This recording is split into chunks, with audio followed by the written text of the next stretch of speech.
Oh, PFF, you guys know how to troll. You know how to troll. Like I've already said, man, I understand the NFL season's not here yet. We're awaiting it. Training camp is on the horizon. Got about a month until then, so I understand PFF is dry. Y'all need the attention. But come on, man, what are y'all doing? What do y'all do? At this point, y'all just trolling. I understand this is definitely bringing attention to you guys, but y'all just trolling at this point. So first of all, you make a top 50 list where Lamar Jackson's not even on the list. Dak Prescott made the list, but Lamar doesn't. Okay. And now you give out this top 10 quarterback list. Okay. I don't even know what y'all doing at this point. So I guess there are some improvements here at least. Give them credit. Lamar's on the list, so that's better than their top 50 players list. But the people they have over him, very questionable. I'll say that for sure. Very questionable. So let's talk about it. Okay, so when you look at the top 5 list, you're not exactly gonna have any problems per se with this top 5 list. You know, I feel like you can make an argument for Lamar just based on his production over the last 2 years. You can make an argument that he deserves to be in that top 5 list. But honestly, with the 5 quarterbacks they put here, it's debatable. But I'm not mad if you choose these 5 quarterbacks over Lamar Jackson. I got no problem with that. You know, to start off the list, number 1 was Patrick Mahomes. Makes sense. In my opinion, that's the best quarterback in the league. I got no problem with him being number 1. Number 2 is Tom Brady. Now, for me, I never put Brady on a top 10 list. I don't put Brady on any list. Brady's one of one.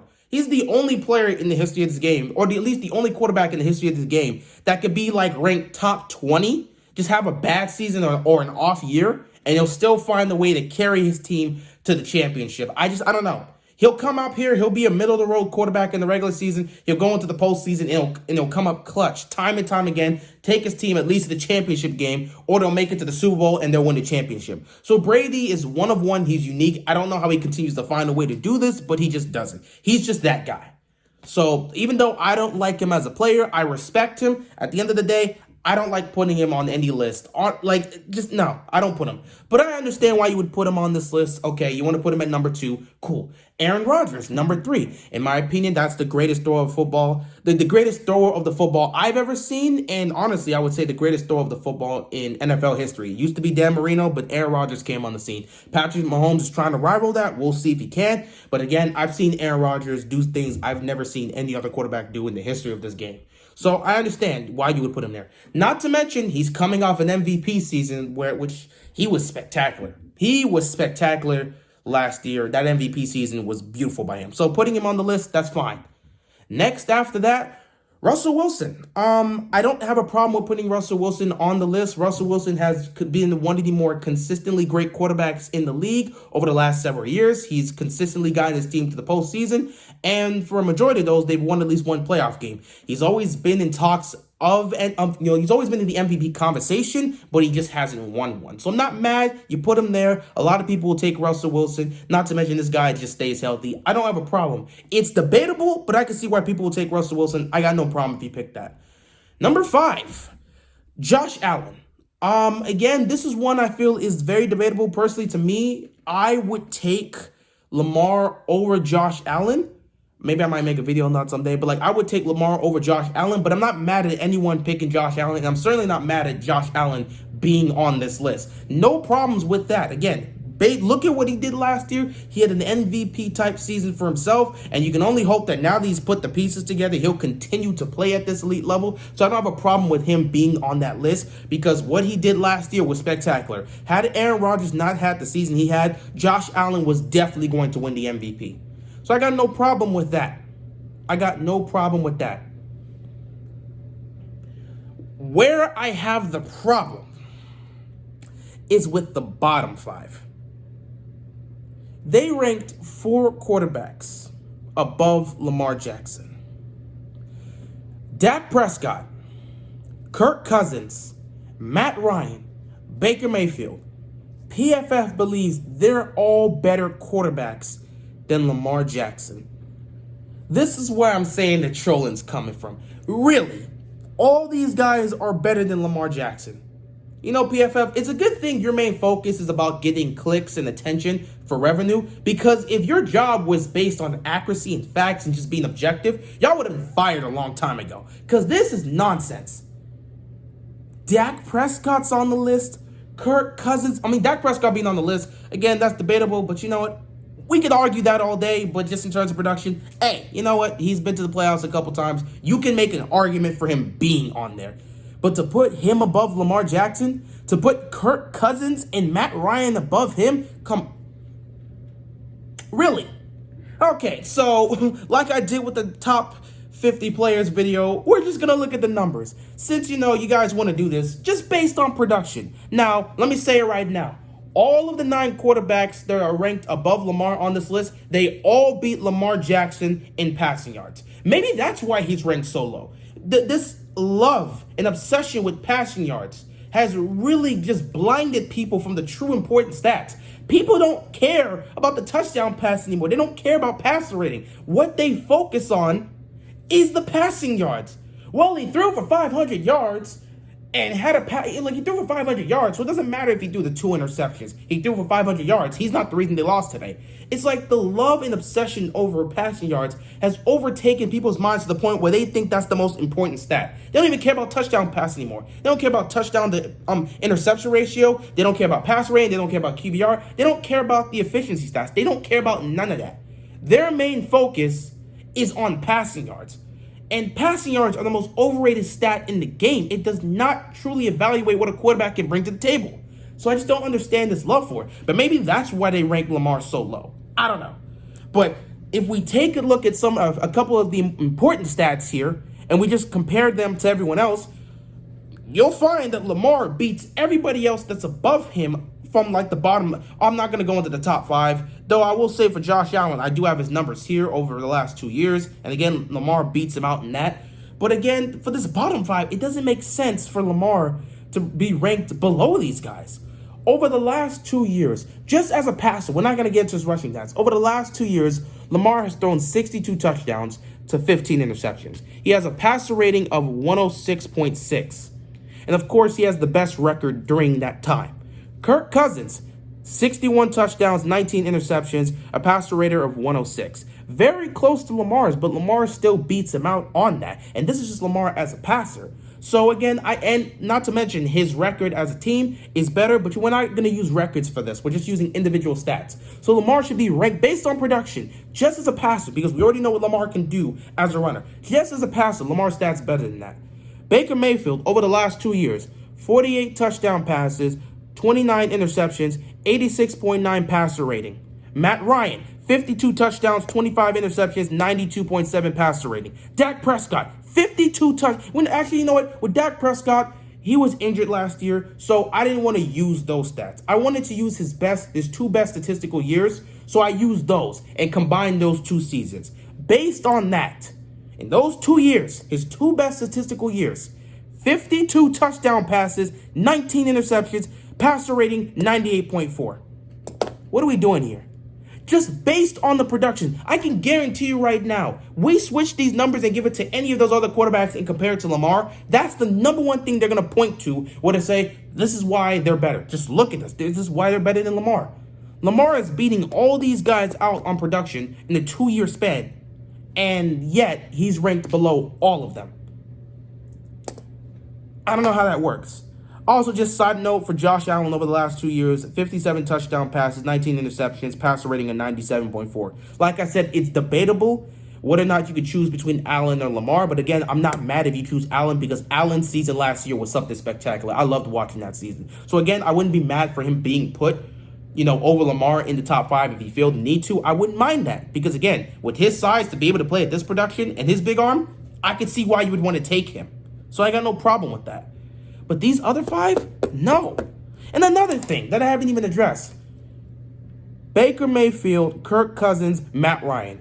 Yo, one of these 3 need to leave the list. One of these 3 need to get kicked off. What do you want to say, Baker? his season last year wasn't enough to make up for what he did in 2019, so you kick him off the list, fine. You want to do that. If you want to say Matt Ryan's overrated and doesn't deserve to be on the top 10 list because of his choking behavior and the Falcons choking as a whole, cool. Take him off the list. If you want to say Kirk Cousins has been inconsistent, which he really has. He's been very inconsistent. But he still has played well. Despite that, the Vikings haven't really done much. Though, 2019, they did get to the divisional round. So if you want to take him off for his lack of inconsistencies, that's cool. But one of these three need to leave the top 10 list. And my reason for that is because not even Matt. My reason for that is because Matt Ryan, Baker Mayfield, and Kirk Cousins have not performed better than Ryan Tannehill. I'm sorry, Ryan Tannehill's not on this list. Forget about Lamar for a second. I really went back and looked at this, and the first thing I noticed was that Ryan Tannehill's not on the list. Are you serious? In terms of production, Ryan Tannehill should be on this list. None of these other three belong on this list above Ryan Tannehill. That's what I'm saying. One of these three got to drop out. Because Ryan Tannehill, since he's come to Tennessee and has started for the Titans, he started 24 games. In those 24 games, 61 touchdown passes, 10 interceptions, a passer rating of 114. That is eerily similar to what Patrick Mahomes has been producing over the last 2 years. I am sorry. You cannot tell me that Ryan Tannehill does not deserve to be in this top 10 list. I'm sorry. That makes no sense to me. So pick your poison. Baker Mayfield, Matt Ryan, Kirk Cousins. Hell, if you want to throw Dak into that, cool. But one of these four need to drop out because there's no reason Ryan Tannehill should not be on this top 10 list. I know this is a video about Lamar Jackson and PFF disrespecting him, but this list is all sorts of wrong. Because the fact that Ryan Tannehill is not on this list makes absolutely no sense. How is PFF? How is he not on this list? How is he not on this list? Y'all not making sense here. How is he not on this list? But anyway, we're not here to talk about Ryan Tannehill. This top 10 list is just garbage. Okay. So back to the Lamar point. Lamar has, in terms of production over the last 2 years, he has surpassed all three of these guys. Just have better stats than them. Better stats and better production. And that's just him as a passer. We know what he's done as a rusher and the impact he brings to his team as a runner. How has he not been ranked above these guys if we're basing it off of production? Lamar has been more productive than these guys. He's been more successful than these guys. How is he not above them? How does Dak Prescott, Matt Ryan, Kirk Cousins, and Baker Mayfield all rank above him as better quarterbacks if he's been more productive than all of them? You want to compare Lamar to Dak? Me personally, I like Dak, but I'm not picking Dak over Lamar Jackson. I'm not. I'm just not picking him over Lamar Jackson. No one wants to bring it up, but again, all these quarterbacks have had better receiving cores than Lamar Jackson. Yet Lamar has been more productive and he's put up the better stats than them. How? How does that happen? How does that happen? He's thrown more touchdowns than all of them, and he has the high out of all of them. He's got the most touchdowns and he's got the least interceptions. And he has a better passer rating than all of these guys. Yet he's ranked below? How does that happen? Kirk Cousins, inconsistent, in some cases underrated, but inconsistent. He'll have games where he comes out here and he'll throw for like 350 and 4 touchdowns, and he'll have some random bad game where he'll throw for like 245, 1 touchdown, 3 interceptions, and he just costs his team the game. The inconsistency from Kirk Cousins is what hurts him. But again, he's been very productive. So I can understand why you would want to put him on the list just based on what he's done over the last couple years. But no. You're not ranking him above Lamar Jackson, who's been successful over the last 2 years, who's carried his team to the playoffs over the last 2 years, who won a freaking MVP in 2019. You cannot rank him above him. Matt Ryan, we know what he brings to the table, but he has arguably the most talent. During that 2 year stretch we're talking about where we're naming these stats over the last 2 years, he's had the most talented receiving core in the league. And he was putting up these numbers. That man had the most talented receiving core in the league. Yet Lamar had better production than him. Yet you guys believe he deserves to be ranked above him. Okay. And then Baker Mayfield. Again, obviously Brown fans would say Baker's a better quarterback than Lamar. We've had this debate for a long time. I'm not really going to get into that. But just based on the production of the last 2 years, Lamar has been the more productive quarterback. Now, again, if you want to go into the whole passing thing, if we want to go into if we want to look at them in terms of just pure passers, pure thrower of the footballs, then yes. In terms of being who's the best pure thrower, if you're going to look at these four or these five, Lamar would probably be at the bottom of the list in terms of just being a pure thrower, just because he doesn't really throw it as naturally as the other guys. Like, it's really pure. When you see these other guys really throw the football, you could tell it's pure. Lamar's mechanics is very weird. Now, granted, it's very accurate and it gets to where it needs to be, but just the way he's throwing it, it's not as pure and it's not as fluid as the other guys. So just as pure passers, I can understand why you'd want to rank Lamar where you rank him. But despite the limitations you may look in his game and him not being a pure passer, he's still been more productive than these guys. And that is with a worse receiving core than the other dudes on this list. I don't understand, PFF. I don't know where you're grading this. This is just where I'm looking at you guys and saying, yeah, you guys are trolling. You guys are really trolling. You guys are trolling. Because there's no way, if I was to take away the names and just show you the numbers of all these guys, and I was to say, pick who's the best, you would pick Lamar Jackson's numbers. And you would say, out of that, that's the best quarterback. Quarterback A, B, C, D, and E. You would pick quarterback A, who has 62 touchdowns, 15 interceptions, a passer rating of 1-6. He's got the most touchdown passes out of all these guys, the least interceptions out of all these guys, and the highest passer rating out of all these guys. You would easily pick him. Easy. But as soon as I write the name Lamar Jackson there, oh, I don't want him. Like, the level of bias against Lamar Jackson just doesn't make sense to me. And again, this isn't even a Lamar Jackson thing, but this list is garbage in general because there's no way you can convince me Ryan Tannehill shouldn't be in consideration. Oh, well, he has the best runner in the game in Derrick Henry. Yeah, but he still put up this production. Derrick Henry, yes, he's the focal point of the offense. No question. We're not doubting that. He is their guy. But someone still had to put up this production. It's not like they're handing the ball to Derrick Henry 50 times a game. Someone still had to put up this production. Someone had to throw those 61 touchdown passes. Someone had to be efficient in passer rating. They got 61 touchdowns, 10 interceptions, and a passer rating of 114, and he doesn't get consideration for being in the top 10? You put Kirk Cousins in, but you don't put Ryan Tannehill, who's helped this team get to the playoffs twice. Over the last 2 years, they've made the playoffs. And in 2019, they made the AFC Championship game. He doesn't get any role in that. He doesn't get any credit. You put Matt Ryan and Kirk Cousins onto the list, but you don't put Ryan Tannehill. If you want to put Kirk Cousins onto the list, that's cool. Kirk Cousins is the guy that's teamed in the divisional round in 2019. Cool. But what has Matt Ryan done over the last 2 years? What has he done? He has the most talented receiving core, and all I'm seeing is a bunch of empty stats because they're not leading to winning. And yes, I understand their defense is garbage. But again, you have the most talented receiving core on this list. And there have been plenty of moments where he's performed bad, or he's choked, or he's thrown a game-losing interception. So don't sit there and get like, oh, well, his defense is atrocious, and that's the main reason he's losing. No, there are plenty of games Matt Ryan has cost his team. So I just don't understand why.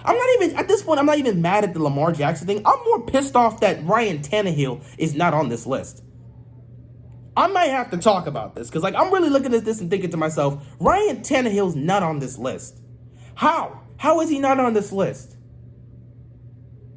The disrespect for Ryan Tannehill has to stop, man. This don't make sense. I'm really thinking, how is he not on this list? Again, Dak Prescott, Kirk Cousins, Matt Ryan, Baker Mayfield. Pick one to take off this list because Ryan Tannehill needs to replace him. But you know what? I'm just going to cut it here. PFF, you really know what you're doing. You know what you're doing.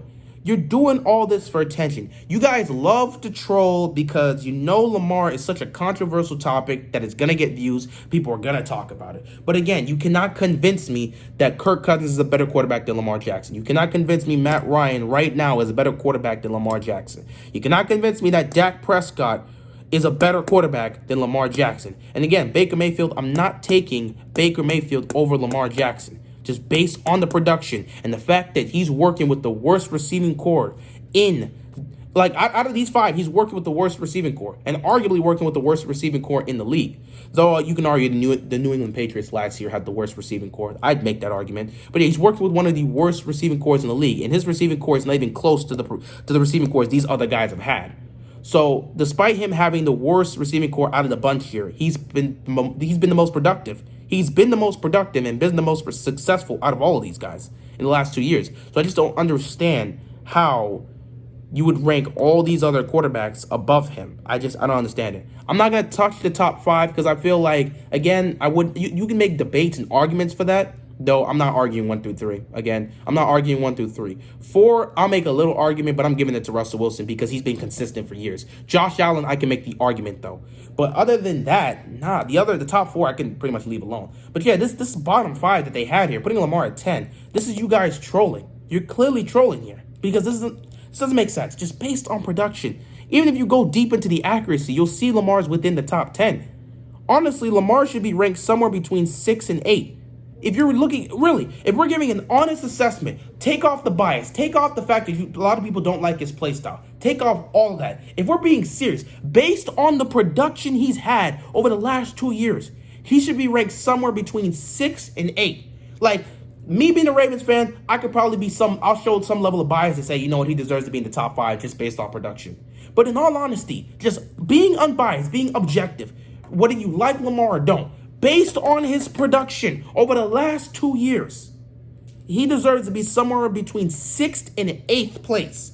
If you're ranking him, he deserves to be the 6th best quarterback or the 8th best quarterback, somewhere between there, because you can't rank him any lower than that. I'm sorry, he can't be 10. You can't tell me there are 9 other quarterbacks that are better than Lamar Jackson. I'm sorry, no, just based on the production, no, it's not there. No. And again, it goes back to, people not trusting in his arm, and I guess I understand that. Again, the person's perception is their reality. The Ravens haven't utilized his arm the way they've utilized his legs, and I'm hoping they're going to do that this upcoming season because, again, this narrative's really got to stop.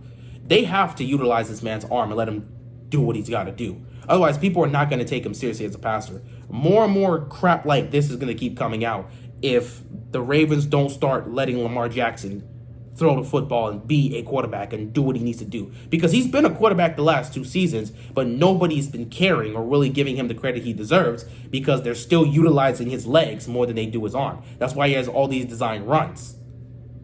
They need to minimize those design runs, share those carries with J.K. Dobbins and Gus Edwards, and then use the rest of the other carries to come up with other pass plays. They need to let Lamar Jackson truly utilize his arm, let him be unleashed, let him show the talent he's shown, the same talent we saw in his MVP season. Let him be that passer. And if you do that, I'm telling you, you minimize on the running, you let Lamar really take control of this offense, let him pass the football and do what he's got to do. Let him pass a lot more than what he's doing now and just truly let him be the guy he is. And I'm telling you, some of the disrespect is going to stop. It's always going to be there, but some of the disrespect is going to stop. Because lists like this are being made more and more specifically because of what I just claimed. Exactly what I just said. The Ravens utilize his legs more than his arm. So because of that perception, people aren't respecting his arm. And they're not going to respect his arm until the Ravens change how they utilize him. So, yeah, that's really all I got about this. I might talk about this Ryan Tannehill thing. It's really up to me. I'll decide about it because, y'all really can't tell me Ryan Tannehill doesn't deserve to be in consideration for a top 10 quarterback just based on his production. But it is what it is. With that being said, that is all I got, and I'm out of here, man. Peace.